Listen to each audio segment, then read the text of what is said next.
এদিক থেকে আমি বিমল শঙ্কর বাবুকে অনুরোধ করবো তার বক্তব্য রাখবার জন্য। যারা মনে করছেন ব্রাহ্মণ্যবাদ না, এটা সনাতন ধর্মের সঙ্গে সমর্থক নয়, অন্য নাম নয়, আসলে কিছু বিদেশি লুঠেরার চক্রান্ত বা কুৎসা মাত্র। বিমল শঙ্কর না, গঞ্জালো ফার্নান্ডেজ ট্রান্সকোসা তিনি যখন সম্ভবত উনি এটাকে তৈরি করেছিলেন, দেখে 1616 একদম একদম। তো তারপরে আমরা কেন যে পেরোতে পারিনি আজ অব্দি, ওই সপ্তদশ শতকে এখনো পড়ে আছি। মাইন্ডসেটটা ওইখানে ঢুকিয়ে দিলেই মুশকিল।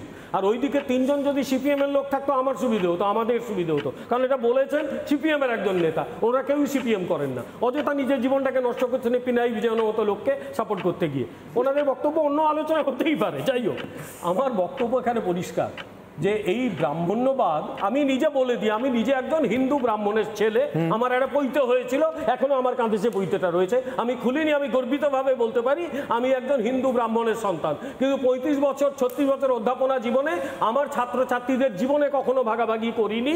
আমার হাওড়ার একটা কলেজে পড়াতাম, প্রচুর মুসলিম ছাত্রছাত্রী ছিল, ঈদের সময় ডেকে নিয়ে যেত, তাদের বাড়ি গেছি, তাদের বাড়ি আমি গিয়ে যথেষ্ট আতিথেয়তা গ্রহণ করেছি। আমার মধ্যে ওইসব বিটলেমি কোনো রকম কিচ্ছু নেই, কিন্তু আমি একজন গর্বিত হিন্দু। দেবাশিস বাবুকে শুধু একটা কথা বলি, উনি একটা জায়গায় গিয়ে জয় শ্রীরাম ধ্বনি শুনে ওনার মনে হয়েছিল উনি কোথায় এসে পড়লেন, তারপরেও ওনার হিন্দু থাকতে কোনো অসুবিধা হয়নি। আসলে হিন্দু ধর্মটা এমন, আপনি আপনার পাশে কেউ যদি হয়তো একটু কট্টর ধর্মবাদী, আপনি দিব্যি হিন্দু হয়ে চালিয়ে যেতে পারেন।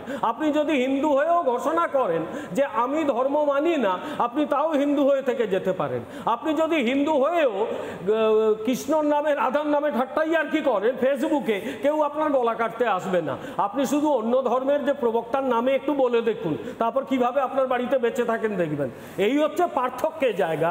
আমরা বেসিক্যালি ভুলে যাই যে হিন্দু ধর্ম একটা লিবারেল রিলিজিয়ান, হিন্দু ধর্মে মৌলবাদ ব্যাপারটাই নেই।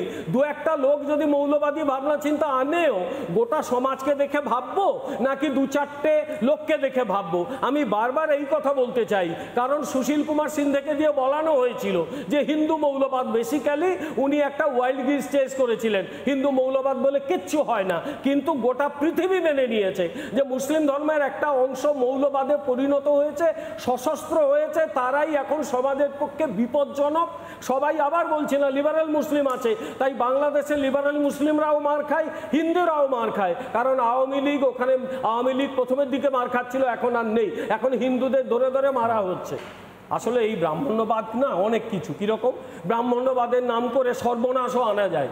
অনির্বাণ, আমি তোমাকে মনে করিয়ে দেবো, স্বাধীনতার সময় যখন দলে দলে হিন্দু ওপার থেকে চলে আসছে এখানে, ওনাদের হতেই পারে যে ওনারা আনন্দে আসছিলেন, কেউ আনন্দে আসেননি, নিজের জীবনের জায়গা ছেড়ে ভিটে ছেড়ে যখন পালিয়ে আসছিলেন, একজন হঠাৎ করে তাদের মসিহা বনে গেলেন, তার নাম যোগেন্দ্রনাথ মণ্ডল।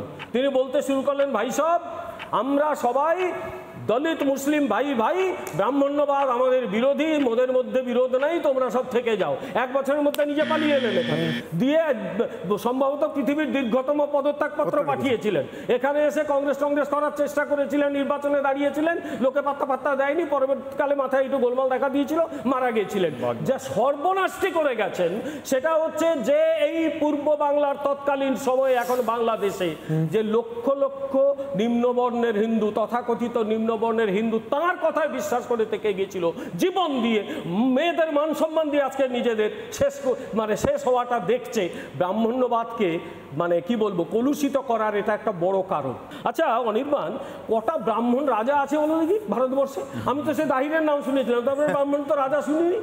ব্রাহ্মণরা যদি এত শক্তিশালী হবে তাহলে তো ব্রাহ্মণরা রাজা হয়ে বসেনি তো, এক আধজন ছিল হয়তো, খুঁজে টুজে পাওয়া যায়, এখনই হয়তো একটা উদাহরণ দিয়ে দেবেন, কিন্তু ব্রাহ্মণরা রাজা হয়নি তো, ক্ষত্রিয়রা রাজা হয়েছিল। এখনকার এই রিজার্ভেশনের যুগে ব্রাহ্মণরা প্রায় ভিখারিতে পরিণত হয়েছে, তারপরে ওদের গালি শুনতে হচ্ছে। I am sorry to say, সমাজটা আমার মনে হয় দিদিকে বলবো অ্যানথ্রোপোলজি আবার শেখানো শুরু করুন। নমশূদ্রর হাত থেকে জল খেতেন তো? যিশুদা রামচন্দ্রের কথা বলে দিয়েছেন, ক্ষত্রিয়র কথা বলেছেন, তো জলটা খেতেন তো? দুর্গাপুজোর সময় মহিলাদের অ্যালাউ করতেন তো? মানে এই যে জায়গাগুলো তারপর উদারতার কথা, এটা তো আধুনিক কেন কথা বলছেন? আরে যুগটা তো আধুনিক যুগ। রামদাসের স্ত্রী কৃষ্ণচন্দ্রের ঘাটে স্নান করছেন, তার কিছুই নেই, এত গরিব, তার পাণ্ডিত্য সারা ভারতবর্ষের লোক জানে, সে হচ্ছে ব্রাহ্মণ। তার স্ত্রী যখন উঠে আসছেন, কারণ ব্রাহ্মণ খেয়ে কোথাও একটা যাবেন কাজে, তার গায়ের জল রানীর গায়ে লেগেছে, তাতেও একটা গালাগাল দিয়েছে, দেখো হাতে একটা লাল সুতো ছাড়া আর তো কিছু জোটেনি, কিন্তু একটা গালাগাল দিয়ে বলেছে ওর দেমাগ দেখো। ওই ব্রাহ্মণই পেছনে তাকিয়ে দেখে বলেছে এই লাল সুতোটা যতদিন আছে, মানে ও যতদিন সধবা আছে ততদিন কৃষ্ণনগরের নাম সারা ভারতবর্ষের লোক জানবে। এই লাল সুতোটা যেদিন চলে যাবে সেদিন সারা ভারতবর্ষের লোক কৃষ্ণনগরের নাম জানবে না। এটা ছিল ব্রাহ্মণ। যে ওই বুনো রামদাস তার পাণ্ডিত্যের জন্য সারা ভারতবর্ষের লোক তাকে জানবে। আমাদের বাংলার উদাহরণ এটা। ব্রাহ্মণ্যবাদের নামে যে কথা বলছেন আপনারা, কুৎসা ছড়াচ্ছেন, তার সঙ্গে এই সামাজিক মানে বৈষম্যের কোনো সম্পর্ক না। নেই। ব্রাহ্মণ্যবাদ আর ব্রাহ্মণ মিলিয়ে দিচ্ছেন। আপনি ব্রাহ্মণের সন্তান বলছেন, তার মানে আপনি ব্রাহ্মণ্যবাদী কে বললো আপনাকে? আমি লালন সাহাজির কথা শুনেছেন? ব্রাহ্মণ্যবাদটা কি ওটাই বুঝতে চাইছি। আমি বলতে দিই। আরে আমি হরিচাঁদ গুরুচাঁদ কি বলবো? 3 মিনিট বলতে দিয়েছি।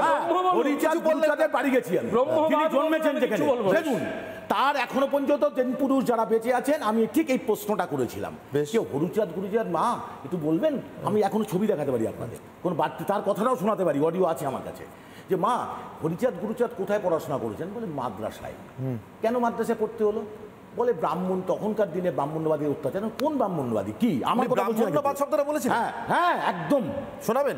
শুনুন, আমি বলছি, আমি শোনাবো আপনাকে। তখন বলছে ব্রাহ্মণ্যবাদ বলেছেন না ব্রাহ্মণরা পড়তে দেয়নি বলেছেন? শুনুন, মা কেন ওনার মাদ্রাসায় পড়তে যেতে হলো কেন বলুন তো আমাকে? বলে ওখানে স্কুলে যেতে দিত না। কেন? নমশূদ্র হওয়ার দৌলতে, তাই তো? আচ্ছা, তাহলে আপনি কি বোঝেন? বলে দেখেন, আমরা সব মানি না। আসলে সব মানুষ, সবার উপরে মানুষ তো, তার উপর কোনই।